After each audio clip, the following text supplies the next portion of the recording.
மழை கொண்டு வரும் கூந்தல் என்கிற மேகம்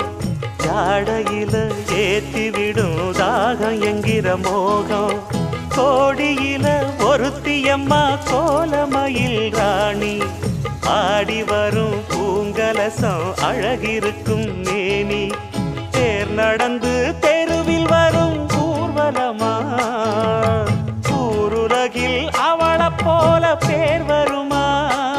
நல்ல பளிங்கு போல சிரிக்கும் மனச பறிக்கும் பவள விரிப்பு விளங்கிடாத இனிப்பு விவரம் புரிஞ்சிடாத துடிப்பு சந்திர ஜோதி வந்தது போல சுந்தர தேவி ஜொலிப்பு கலைவாணியோ ராணியோ அவள்தான் யாரோ சிலை